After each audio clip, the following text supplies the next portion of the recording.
الدین الخالص۔ سورہ احزاب کی آیت نمبر 35 آج کے خطبہ جمعہ میں پڑھی گئی ہے۔ اللہ رب العالمین حکم الحاکمین نے اس آیت مبارکہ کے اندر جہاں مسلم مردوں کی خوبیوں کا تذکرہ کیا ہے، اسی کے ساتھ ساتھ اسی کے بالمقابل عورتوں کا بھی خاص طریقے سے تذکرہ کیا ہے۔ ویسے قرآن مجید میں جہاں یا ایھا الذین آمنوا کہہ دیا جاتا ہے تو اس میں مرد اور عورتیں سب شامل ہوتے ہیں، لیکن اللہ رب العالمین نے خاص طریقے سے اس آیت کے اندر مسلمان مرد اور مسلمان عورتوں کی 10 خوبیوں کو بیان کیا ہے۔ اور میں نے اس پس منظر میں ایک حدیث کا ایک ٹکڑا پڑھا ہے جس کا تعلق ہماری خواتین سے ہے، ہماری ماں اور بہنوں سے ہے، اس لیے کہ معاشرے اور سماج کو سدھارنے، بنانے اور سنوارنے میں جو کردار اور جو رول مردوں کا ہے اس سے کہیں اہم رول خواتین کا اور عورتوں کا ہے۔ اس لیے کہ مرد کی اصلاح ایک فرد کی اصلاح ہوتی ہے، لیکن عورت جس کے گود میں بچے جنم لیتے ہیں، معاشرے اور سماج کی نئی نسل پروان چڑھتی ہے، ان کے ہاتھوں بچے تربیت پاتے ہیں، اگر وہ ٹھان لیں سماج کو بنانے میں، معاشرے کو سدھارنے میں، تو بہت بڑا رول ادا کر سکتی ہے۔ اسی لیے حدیث میں فرمایا گیا خاص طریقے سے وَالْمَرْأَةُ مَسْئُولَةٌ عَلَى بَيْتِ بَعْلِهَا، اللہ کے پیارے نبی جناب محمد رسول اللہ صلی اللہ علیہ وسلم نے ایک عام بات کہی کہ تم میں سے ہر ایک شخص ذمہ دار ہے، اور اس کی ذمہ داری، اس کی رعیت کے بارے میں جو لوگ اس کے ماتحت ہیں اس کے بارے میں ان سے پوچھ ہوگی کہ تم نے اپنے ماتحتوں کو جہاں تک تمہاری پہنچ تھی، تمہاری رسائی تھی، تم نے ان کی کیسے اصلاح کی، کیسے بنایا اور سنوارا۔ تو وہاں خاص طریقے سے عورتوں کے بارے میں بھی کہا گیا کہ وَالْمَرْأَةُ رَاعِيَةٌ عَلَى بَيْتِ بَعْلِهَا، یہ عورت جو ہے نا، جو گھر کی چہار دیواری میں اس کو رکھا گیا ہے، اس کی بڑی ذمہ داری ہے، وہ اپنے شوہر کے گھر کی ذمہ دار ہے، اور شوہر کے جو بچے ہیں ان کی دیکھ ریکھ، ان کی تربیت، ان کی تعلیم، وہ گھر میں کیا کر رہا ہے، کس کے ساتھ اٹھتا بیٹھتا ہے، یہ تمام چیزیں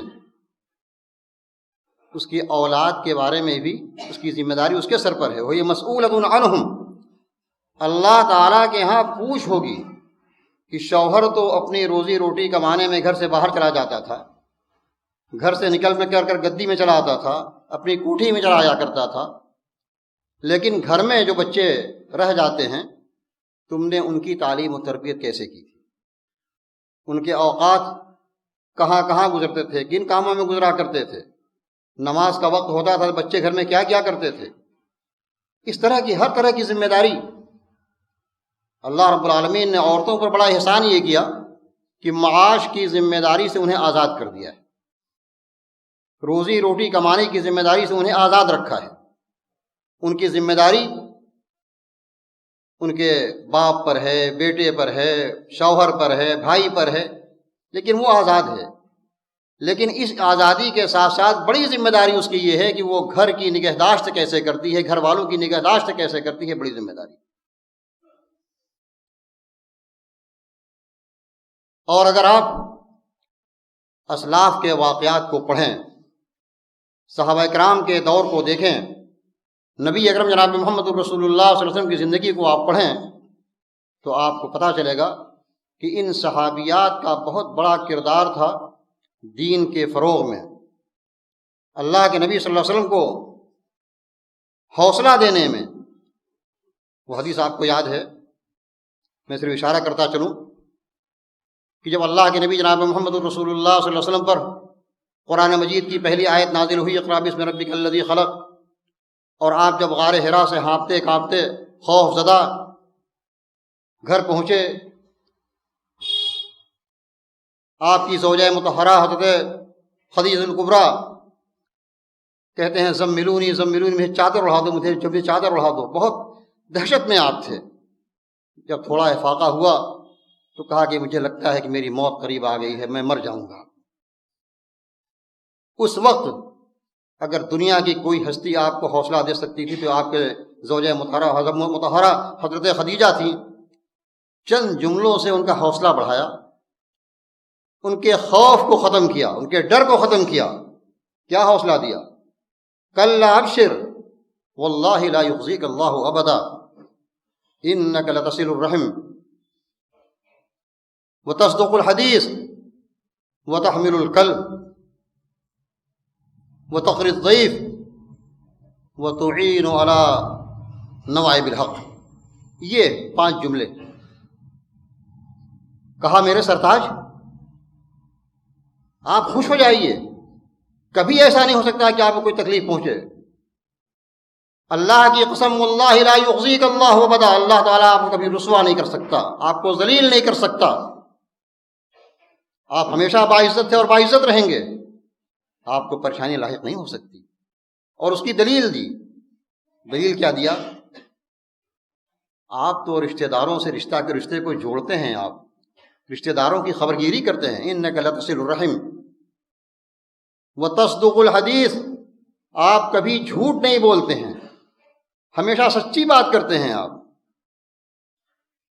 لوگوں کے بوجھ کو اٹھا لیا کرتے ہیں. راستہ چلتے پھرتے دیکھتے ہیں کوئی کمزور آدمی چل رہا ہے، بوجھ نہیں اٹھ رہا ہے تو اس کے بوجھ کو اپنے کاندھے پر رکھ لیا کرتے ہیں. وتقری الضیف، مہمان آتے ہیں تو آپ مہمانوں کی مہمان نوازی کرتے ہیں، ان کے کھانے کا بندوبست آپ کرتے ہیں. اور حق کے معاملے میں آپ ہمیشہ پیش رہتے ہیں. ایک ایسا انسان، ہمارا سرتاج ایسا ہے، ہمارا شوہر ایسا ہے، اس کو اللہ تعالیٰ کبھی رسوا نہیں کر سکتے، کبھی ذلیل نہیں کر سکتے، کبھی مصیبتوں سے دوچار نہیں کر سکتے ہیں اس کو. اور پھر آپ کو لے کر کے اپنے چچا زاد بھائی ورقہ بن نوفل کے پاس جاتی. یہ کردار تھا مسلم معاشرے میں خواتین کا. میں خاص طریقے سے اپنی ماں اور بہنوں سے گزارش کروں گا کہ آپ صحابیات کے واقعات کو پڑھیے، اور اپنے بزرگوں سے بھی کہوں گا کہ گھر میں ایسی کتابوں کو رکھیے جو ہماری بہنیں، ہماری بیٹیاں ان کتابوں کا مطالعہ کیا کریں تاکہ اپنے اخلاق اور کردار کو سنوار سکیں. اس فتنے کے دور میں یہ بہت بڑی ضرورت ہے، ان کے کردار کو سنوارنا، ان کے کردار کو بنانا. آپ اور آگے بڑھیے، ہجرت کے واقعے کو یاد کیجیے. جب اللہ کے نبی صلی اللہ علیہ وسلم اس تفصیل میں نہیں جانا چاہتا، جب گھر سے نکل رہے تھے تو اس میں حضرت اسماء بنت ابی بکر کا ایک بڑا رول تھا. اللہ کے نبی صلی اللہ علیہ وسلم جا رہے ہیں، راستے میں کیا ہو رہا ہے، زاد راہ کچھ چاہیے، کھانا تیار کرتی ہیں، تھیلے میں کھانا رکھتی ہیں، مشکیزے میں پانی رکھتی ہیں. ان کے ابا جان ابو بکر صدیق جا رہے تھے، اللہ کے نبی جا رہے تھے. کہا ابا جان یہ ساتھ میں رکھ لیجیے، توشہ رکھ لیجیے ساتھ میں. آپ باندھنے کے لیے کوئی بندھن نہیں تھا. اپنے ازار بند کو 2 حصے میں کاٹ دیا، اس کو 2 ٹکڑا کر دیا. اس کا ایک حصے سے کھانے کے تھیلے کو باندھا، ایک ٹکڑے سے مشکیزے کے منہ کو باندھ دیا. اللہ کے پیارے نبی جناب محمد رسول اللہ صلی اللہ علیہ وسلم کو یہ ادا بڑی پسند آئی. آپ دیکھ رہے تھے کہ اسماء کتنی کوشش کر رہی ہیں، کتنی تیاری کر رہی ہیں ہم لوگوں کے لیے. آپ نے دعا دی، قد ابدلک اللہ بنطاقک ھذا نطاقین فی الجنہ. اسماء، اللہ تبارک و تعالیٰ تمہارے اس ایک ازار بند کی وجہ سے جنت میں 2 ازار دے گا، جنت کا ازار دے گا تم کو. یہ آپ نے دعا دی. یہی وہ اسماء تھیں کہ نبی اکرم جناب محمد رسول اللہ صلی اللہ علیہ وسلم جب غار ثور میں 3 رات تھے، حجاج اکرام نے دیکھا ہوگا منظر، آج بھی تمام تر سہولیات کے باوجود بھی غار ثور پر پہنچنا کتنا مشکل ہے. اسماء 3 دن تک رات کی تاریکی میں ان کے لیے کھانا اور زاد راہ لے کر کے وہاں پہنچایا کرتی تھی غار ثور میں. یہ مسلم خواتین کا کردار تھا. دین کے کام میں بڑھ چڑھ کر کیسے حصہ لیں. اما عائشہ صدیقہ رضی اللہ تعالیٰ عنہ صحابہ کرام کے لیے مرجع تھیں. حضرت ابو موسیٰ اشعری کہتے ہیں کہ اذا استشکل علینا امر نرجع الیہا، جب ہم لوگوں کو کوئی مشکل مسئلہ درپیش ہوتا ہے اس مسئلے کا حل ہم لوگ نہیں کر سکتے ہیں، کوئی دینی مسئلہ ہوتا ہے تو اس دینی مسئلے کے لیے ہم لوگ رجوع کرتے ہیں عائشہ صدیقہ کی طرف. اتنی بڑی وہ عالمہ تھی. ضرورت اس بات کی ہے کہ آج ہمارے معاشرے اور سماج میں ایسی خواتین ہوں جو دینی مسائل کو اچھی طرح سمجھ سکتی ہیں، دینی مسائل کو حل کر سکتے ہیں. کم از کم خواتین ان کی طرف رجوع کر سکیں. اور خوش نصیبی ہے آپ لوگوں کی، اس علاقے کی خوش نصیبی ہے کہ یہاں ماضی قریب میں ایسی خواتین تھیں جن کا دعوت و تبلیغ اور تعلیم میں ایک بڑا رول تھا. آپ پڑھیے اپنی تاریخ کو، یہی نہیں بلکہ مکہ کی سرزمین حرم مکی کے اندر بھی ان کا درس ہوا کرتا تھا. آج ان چیزوں کا فقدان نظر آتا ہے ہم لوگوں کو. ہماری بیٹیاں، ہماری بہنیں ایک دوسرے رخ پر جا رہی ہیں. اگر اللہ نے ہمیں مال و دولت سے نواز دیا تو ہم صرف اپنی زندگی کو بنانے اور سنوارنے اور اپنا معیار متعین کرنے میں لگ جاتے ہیں. آئیے میں آپ کو ایک ایسا واقعہ سناؤں جو بہت بڑے گھر کی خاتون تھیں، لیکن ان کی اپنی زندگی کیا تھی. میرے بھائی، جو میرے بزرگوں نے جو آیت پڑھی اس کا ترجمہ ہو جانا چاہیے. ان المسلمین والمسلمات والمؤمنین والمؤمنات والقانتین والقانتات. اللہ نے جہاں تذکرہ کیا مسلمان مردوں کا، وہی مسلمان عورتوں کا بھی. مسلم مرد، مسلم عورتیں، مومن مرد، مومن عورتیں، اطاعت گزار مرد، اطاعت گزار عورتیں، صبر کرنے والے مرد اور صبر کرنے والی عورتیں، سچ بولنے والے مرد اور سچ بولنے والی عورتیں، خشوع اور خضوع کے ساتھ عبادت کرنے والے مرد اور عبادت کرنے والی عورتیں، اور روزہ رکھنے والے مرد اور روزہ رکھنے والی عورتیں، اللہ کے راستے میں خرچ کرنے والے مرد اور خرچ کرنے والی عورتیں، اپنے شرمگاہ کی حفاظت کرنے والے مرد، شرمگاہ کی حفاظت کرنے والی عورتیں، والذاکرین اللہ کثیرا والذاکرات، اور کثرت سے بہت زیادہ اللہ کو یاد کرنے والے مرد اور بہت زیادہ یاد کرنے والی عورتیں. یہ 10 صفات بیان کیے گیا. فرمایا کہ اعد اللہ لہم مغفرۃ واجرا عظیما. اللہ تبارک و تعالیٰ نے ان لوگوں کے لیے بخشش کا پروانہ دے رکھا ہے اور بہت بڑا اجر ہے. جس طرح سے اللہ کی بڑائی کا ہم احاطہ نہیں کر سکتے، اس کے اجر کا بھی، اس کے بدلے کا بھی ہم احاطہ نہیں کر سکتے، ہم سوچ نہیں سکتے. اللہ کے راستے میں خرچ کیسے کرتی تھی. عائشہ صدیقہ کا واقعہ یاد آیا کہ ایک مرتبہ حضرت عبداللہ ابن زبیر ان کے بھانجے نے 1,00,000 درہم ان کو بھیجا. 1,00,000 درہم. شام ہوتے ہوتے ان تمام دراہم کو اللہ کے راستے میں خرچ کر دیا. مغرب کا وقت ہوتا ہے.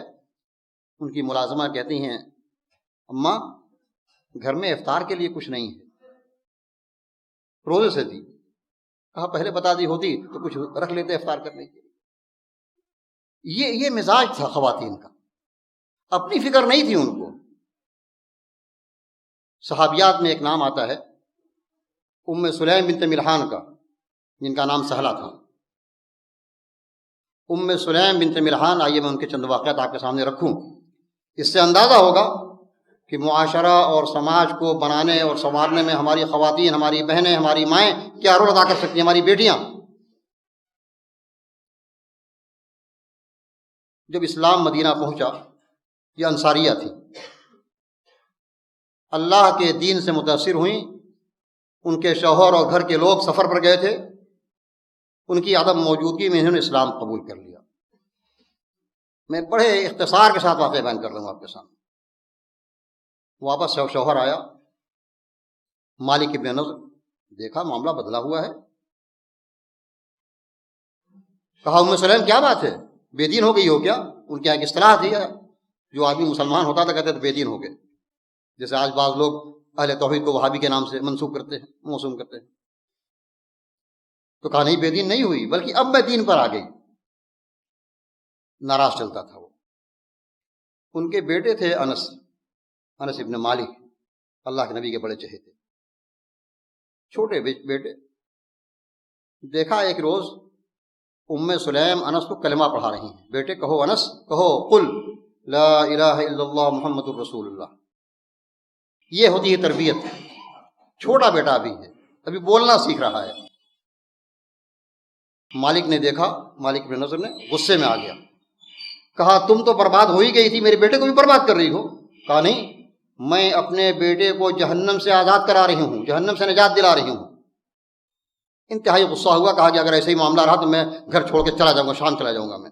اور واقعی ایک دن چھوڑ کے نکل گیا. وہ نکل گیا, راستے میں کوئی دشمن ملا, اس کو قتل کر دیا. خبر ملی ام سلیم کو, بہرحال رنجیدہ ہوئی, اس لیے کہ ایک گھر میں برسوں زندگی گزارا تھا انہوں نے, ملال ہوا اس کا. لیکن انہوں نے کہا کہ میرا بیٹا جب انس بڑا ہو جائے گا, یہ اجازت دے گا, تب میں شادی کروں گی. میں جو واقعہ بیان کرنا چاہتا ہوں کہ ہماری مائیں اور بہنیں دولت کے بہاؤ میں بہہ نہ جائیں. انس بڑے ہو گئے, امی سے کہا امی شادی کر لیجیے آپ. مدینے کے ایک بڑے آدمی ابو طلحہ انصاری, ان کا نام آپ جانتے ہیں, مدینے کے سب سے بڑے, باغات کے لحاظ سے ان کے پاس کھجور کے باغات بہت تھے. یہ وہی ابو طلحہ انصاری ہیں کہ جب قرآن مجید کی آیت نازل ہوئی تھی لن تنالوا البر حتى تنفقوا مما تحبون, کی سب سے قیمتی چیز کو اللہ کے راستے میں جب خرچ کریں گے تبھی آپ حقیقی نیکی پا سکتے ہیں. تو بھاگے بھاگے آئے تھے, کہا تھا کہ اللہ کے نبی میرا وہ باغ جو بیروہا ہے نا, مسجد نبوی کے قبلہ رخ, جہاں آتے ہیں پانی ٹھنڈا پانی پیتے ہیں, وہاں میٹھا پانی ہوا کرتا تھا, یہ باغ مجھے بہت محبوب ہے, میں اس کو اللہ کے راستے میں خرچ کرنا چاہتا ہوں, آپ جہاں چاہے جس کو چاہے اس کو دے دیں. تو آپ نے کہا تھا کہ طلحہ, ابو طلحہ ایسا کرو کہ اس باغ کو اپنے رشتہ داروں میں اس کو تقسیم کر ڈالو. یہ ابو طلحہ تھے, بڑے مالدار تھے. ابو طلحہ کو پتہ چلا کہ وہ شادی کرنا چاہتی ہیں ام سلیم. تو ایک روز گئے, انس نے دروازہ کھولا, ابو طلحہ اندر داخل ہوئے, بیٹھے, اپنی خواہش کا اظہار کیا ام سلیم سے. اس وقت مسلمان نہیں ہوئے تھے ابو طلحہ, اس وقت کافر تھے. کہا میں چاہتا ہوں آپ سے شادی کر لوں, مہر میں آپ جتنا سونا مانگیں, جتنا چیز اور جتنا چاندی مانگیں, میں سب دینے کے لیے تیار ہوں. بڑے مالدار تھے, اور کہتے ہیں کہ باغات میں ہمارے مقابل کوئی نہیں تھا. یہ موقع آیا ام سلیم کے لیے کیسے دعوت تبلیغ کریں. کہا کہ مثلک لا یرد, ابو طلحہ آپ جیسا انسان, آپ کا کیریکٹر, آپ کا کردار, مال و دولت سب کچھ آپ کے پاس ہے, آپ جیسا انسان ٹھکرایا نہیں جا سکتا, اس کو رد نہیں کیا جا سکتا. لیکن بڑی مشکل یہ ہے کہ میں مسلمان ہوں اور آپ کافر ہیں, میرا آپ کے ساتھ نباہ نہیں ہو سکتا. اور حیرت کی بات یہ ہے کہ آپ لوگ ایسے بتوں کو پوجتے ہیں, اس واقعے کو پڑھیے آپ, وہ فلاں پیڑ سے کاٹا جاتا ہے اور فلاں قبیلے کا حبشی غلام اس کو تراشتا ہے اور بت بناتا ہے, اور پھر ضرورت پڑتی ہے تو آپ اس کو چولہے کی نظر بھی کر دیتے ہیں, اس کو جلاون کا کام میں لے آتے ہیں. کیسے آپ اس کی پوجا کرتے ہیں؟ کہا اگر آپ مجھ سے شادی کرنا چاہتے ہیں تو آپ کو مسلمان ہونا پڑے گا. دولت نہیں دیکھا, سونا چاندی نہیں دیکھا. کہا اچھا ٹھیک ہے, مجھے موقع دیجیے. گئے, غور کیا, فکر کیا, بعد میں پھر آیا, کہا اشہد اللہ الہ الا اللہ وان محمد رسول اللہ. ام سلیم خوش ہو جاؤ, میں نے کلمہ توحید کو پڑھ لیا ہے, محمد کی رسالت کا میں نے اقرار کر لیا. اور پھر بھاگے بھاگے اللہ کے نبی کے دربار میں آئے. اللہ کے نبی نے دیکھا, کہا لگتا ہے کہ ابو طلحہ کی آنکھ میں جو روشنی ہے وہ ایمان کی روشنی ہے. آئے بتایا کہ یہ معاملہ ہے, میں مسلمان ہو گیا ہوں اور میرا نکاح کرا دیجیے آپ ام سلیم سے. آپ نے نکاح کرایا. یہ وہی ام سلیم ہے. لیکن میں ایک چیز بیان کرنا چاہتا ہوں, بڑے انسان, بڑے مالدار انسان کی یہ بیوی تھی, لیکن بعض واقعات جو میں نے پڑھا ان کی زندگی کے بارے میں تو پتہ چلا کہ صحابہ کرام جو مالدار بھی ہوا کرتے تھے, ان کی اپنی خانگی زندگی, گھریلو زندگی, ان کی کتنی سادہ زندگی رہا کرتی تھی. وہ واقعہ آپ نے سنا ہوگا کہ ایک مرتبہ نبی اکرم صلی اللہ علیہ وسلم مسجد نبوی میں رات میں عشاء کے بعد اعلان کرتے ہیں. ایک شخص کو دیکھا بڑا بھوکا ہے بیچارہ, اپنے بھوک کے بارے میں بتایا, پردیسی آدمی. تو اللہ کے نبی نے کہا کہ اچھا, کہا میرے کھانے کا بندوبست کر دیجیے. گھر میں بھیجا, ازواج مطہرات کے پاس, عائشہ کے پاس, حفصہ کے پاس, ذرا دیکھو کچھ گھر میں کچھ ہے کیا. آپ کے سب گھر میں سے جواب یہ آیا کہ پانی کے علاوہ کچھ نہیں ہے گھر میں. ان واقعات کو آپ پڑھا کیجیے. کہا کون ہے من یضیف هذه اللیلہ, اس مہمان کی مہمان نوازی کون کرے گا؟ ابو طلحہ کھڑے ہو گئے, اللہ کے نبی صلی اللہ علیہ وسلم میں مہمان نوازی کروں گا. ابو طلحہ کہتے ہیں میں مدینے کا بہت بڑا آدمی، لیکن یہ واقعہ آپ اس پر غور کیجیے. ابو طلحہ اس نبی کے مہمان کو لے کر اپنے گھر جاتے ہیں. ام سلیم سے پوچھتے ہیں کھانے پینے کا کوئی انتظام گھر میں ہے کیا؟ یہ انسان کروڑ پتی انسان، ارب پتی انسان ہے، اور پوچھتا ہے گھر میں جا کر کھانے پینے کا کچھ بندوبست ہے کیا گھر میں؟ کہتی ہیں کہ بس جو کچھ کھانا ہے بیٹوں ہی کے لیے کافی ہو سکتا ہے، بچوں کے لیے. قوت الصبیان ہمارے پاس ہے. کہا اچھا ایسا کرو کہ بچوں کو بہلا پھسلا کر سلا دو، اور جو کچھ کھانا ہے مہمان کے سامنے لگا دینا، اور جب ہم لوگ بیٹھیں گے نا تو چراغ بھی بجھا دینا، اس کو درست کرنے کے بہانے چراغ بجھا دینا. مہمان یہ محسوس کرے مطلب ایک ہی آدمی کا کھانا ہے، ہم کیسے شریک ہو سکتے ہیں، اس کا تو پیٹ بھر جائے کم از کم. وہ یہ محسوس کرے کہ ہم لوگ کھانا کھا رہے ہیں ساتھ ساتھ. اللہ اکبر. یہ اتنا بڑا، میں غور کر رہا تھا کہ اتنا بڑا انسان، اس کی گھریلو زندگی، اس کی اپنے گھر کی زندگی کا معاملہ یہ ہے. اللہ نے اگر ہمیں نواز دیا تو صاحب ہم تو روزانہ ہمارے دسترخوان پر ہر طرح کی نعمتیں ہونی چاہیے. اس کو اپنے معیار زندگی ہم سمجھتے ہیں کہ زندگی کا معیار ہے. یہ ہے صحابہ کی زندگی کا معیار. ہوا ایسے ہی، رات گزر گئی، فجر کی نماز میں جب پہنچے، جب نماز فجر میں پہنچے یہ لوگ، تو اللہ کے نبی صلی اللہ علیہ وسلم نماز پڑھ کر کے متوجہ ہوتے ہیں ابو طلحہ کی طرف، اور بشارت سنائی. ابو طلحہ قد عجب اللہ من صنیعکما هذه الليلہ او بضیفکما. اللہ تعالیٰ نے جو تم نے جو رول ادا کر دیا آج مہمان کے ساتھ، اللہ تعالیٰ تمہارے اس رول سے، اس کردار سے، مہمان نوازی سے بہت خوش ہو گیا اللہ تعالیٰ. یعنی یہ منظر، اللہ تبارک یہ منظر آسمان سے اللہ اس کو دیکھ رہا ہے، اور اللہ تبارک آسمان سے یہ مجدہ بھیجا نبی کے پاس کہ ایسا ایسا معاملہ آج ابو طلحہ نے کیا ہے. ایک واقعہ میں اور بیان کر دوں، ورنہ ام سلیم کی زندگی کے بہت سارے واقعات ہیں، پڑھنا چاہیے، پڑھیے آپ لوگ ان کی سیرت کو. اسی خانگی زندگی کے بارے میں ان کی عادت یہ تھی، کبھی کبھی نبی صلی اللہ علیہ وسلم کو دعوت دیا کرتی تھی. ایک دن انس سے کہتی ہیں کہ انس جاؤ اللہ کے نبی صلی اللہ علیہ وسلم کہہ دو کہ دوپہر کا کھانا ہم لوگ کیا کھانے آ کر کے. انس گئے، اللہ کے نبی سے کہا کہ امی نے دعوت دی ہے، آپ کے ساتھ صحابہ کرام بھی بیٹھے ہوئے تھے، کہا ان لوگوں کو بھی لے چلیں. اب انس کیا کہتے کہ نہیں مت لے چلیے ان کو. کہا ٹھیک ہے لے کر کے آئیے. بھاگتے بھاگتے گھر میں پہنچے. امی سے کہا کہ امی دیکھا کیا پریشانی، کیا بات ہے؟ کہا ارے نبی صلی اللہ علیہ وسلم تمام صحابہ کو ابھی اتنی بات کہی تھی کہ نبی صلی اللہ علیہ وسلم فوراً پہنچ گئے، آگے تھے، صحابہ پیچھے تھے. گھر میں پہنچے، ام سلیم سے پوچھا. ام سلیم رشتے میں ان کی رضائی بہن لگا کرتی تھی. کہا ام سلیم گھر میں کیا ہے، کچھ گھی وغیرہ ہے؟ کہا یہی ڈبہ ہے دیکھیے. آپ نے جب ڈبہ کھولا گھی کا تو دیکھا اس میں کچھ گھی لگا ہوا تھا. آپ نے دعا فرمائی اس کے اور بسم اللہ کہا، اس کو اڑے رہا پتیلی میں، دعا کی آپ نے تاکہ پتیلی بھر گئی. کھانا بنا، اور انس کہتے ہیں تقریباً 80 صحابہ کرام ان لوگوں نے کھانا کھایا. 80 صحابہ کرام. جو بچ گیا تو آپ نے کہا ام سلیم سے ام سلیم اب تم بھی کھا لو، اور جو کچھ بچ جائے وہ پڑوسیوں میں تقسیم کر دینا. میرے بتانے کا مقصد یہ ہے کہ یہ زندگی تھی، یہ نہیں ڈبہ ڈبہ گھر میں گھی بھی رکھا ہے اور تیل بھی رکھا ہے اور چاول بھی رکھا ہے، صاحب بوریاں بوریاں، اور وہ زندگی کا معیار. یہ اتنا بڑا انسان ابو طلحہ، اتنے باغات، اتنی کھیتیاں جتنی ان کے پاس تھی کسی کے پاس نہیں تھی. سونے چاندی کے بھی مالک تھے. تبھی نے کہا تھا کہ جتنا سونا مانگو، جتنا چاندی مانگو مہر میں ہم دے دیں گے. لیکن وہ ایک انوکھی مہر تھی. صحابہ کہا کرتے تھے کہ ام سلیم کا جو مہر تھا وہ انوکھا مہر تھا، اسلام وہی ان کا مہر تھا. کہا اگر آپ اسلام لے آئیں گے تو مجھے اس کے علاوہ کچھ نہیں چاہیے، اور واقعی کچھ نہیں مانگا مہر کے نام پر. ابو طلحہ کا اسلام یہ ام سلیم کا مہر تھا. میرے بھائی اور میرے بزرگوں، خطبے کا وقت ختم ہو گیا. اس طرح کے واقعات کو ہماری خواتین، ہماری بیٹیاں اور ہماری مائیں اس طرح کے واقعات کو پڑھیں.